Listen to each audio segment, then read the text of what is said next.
L'avion militaire vire et révèle un croissant de corail boisé flottant sur un vaste lagon émeraude. Juan de Nova, au beau milieu du canal du Mozambique, un îlot paradisiaque. Des plages vierges à perte de vue, mais aucun touriste.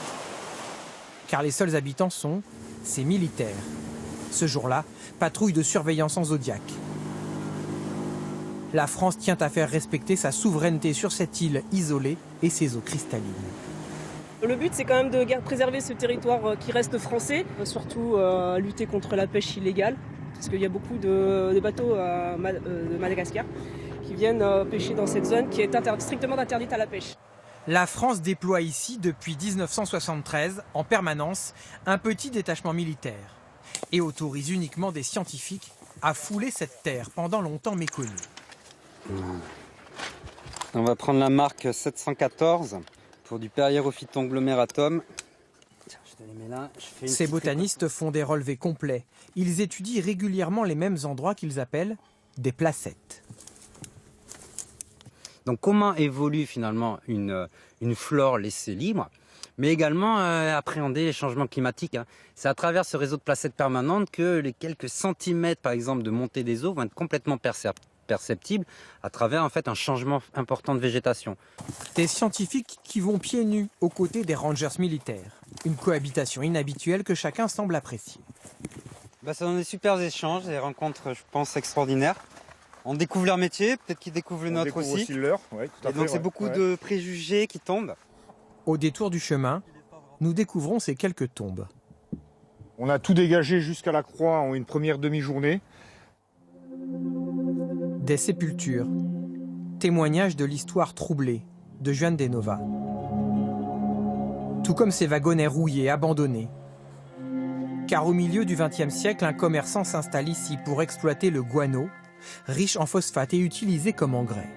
Donc voilà, c'est vrai que c'est assez étonnant de retrouver au milieu de cette île déserte, au milieu du canal du Mozambique, une maison, quasiment une maison coloniale. Sophie Marinesque est responsable de la préservation des îles éparses, gérées par les terres australes et antarctiques françaises. Elle nous décrit cette histoire qui finit mal. Des ouvriers maltraités qui se révoltent, l'usine qui ferme et des dégâts environnementaux importants. Les rats et les chats envahissent l'île. L'immense population de sternes est divisée par 4. Avant la présence de l'homme, ces oiseaux étaient partout. Et donc, tout l'enjeu ici, c'est de travailler à des programmes de conservation. D'une part, pour éviter que cette perte de biodiversité ne s'accentue, puisque les espèces invasives continuent de prendre de la place sur l'île. Et d'autre part, quand c'est possible et que les moyens sont présents, de retrouver un peu plus de naturalité.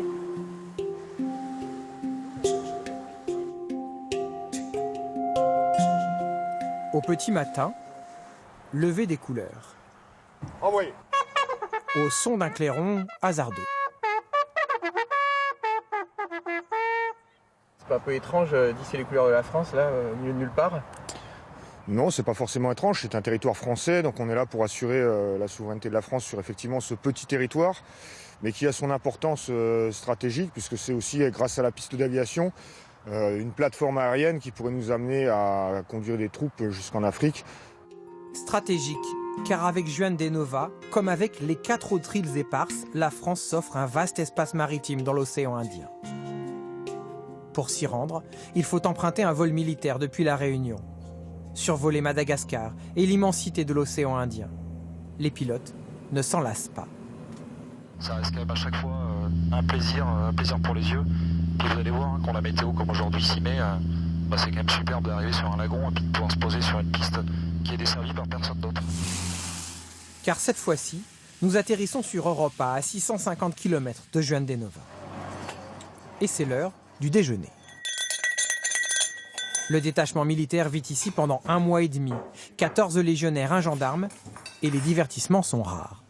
Surtout les moyens de communication avec la famille et tout, parce que dans les autres endroits quand même on arrive à se communiquer. Là nous sommes vraiment dans le désert. Europa, c'est la plus préservée des îles éparses, un joyau naturel presque intact, où surgissent d'étranges champignons de pierre, où les fous aux pieds rouges ont aussi les yeux bleus. Martin Cagnato est l'agent de conservation de l'île, le seul civil à y vivre. Il nous guide dans cette mangrove parfaitement conservée et pleine de vie. Pour préserver ces milieux-là, il faut contenir les activités humaines, ou du moins si ce n'est pas les contenir, c'est définir un cadre d'activité bien précis dans lequel chaque petite action du quotidien doit être vraiment contrôlée. Avec l'aide des scientifiques, un plan de gestion rigoureux de l'île a été mis en place. Car Europa est aussi un sanctuaire unique pour les tortues vertes qui viennent y pondre. Seules quelques rares et audacieuses tortues pourront rejoindre la mer sans se faire dévorer par les oiseaux. Ici, le sable est plus meuble, donc la tortue a pondu. En grosse période de ponte, rien que sur 2 km de plage, on va retrouver 200 traces de descente de tortues différentes, ce qui est complètement exceptionnel. Un patrimoine environnemental et stratégique que la France entend bien préserver. Depuis 46 ans, la France veille militairement sur les 5 îles éparses, car 2 autres pays en revendiquent la souveraineté. Maurice pour l'une d'entre elles, Madagascar pour les 4 autres. Récemment encore, le président malgache en réclamait la rétrocession. Emmanuel Macron s'est engagé à trouver un accord politique d'ici juin 2020.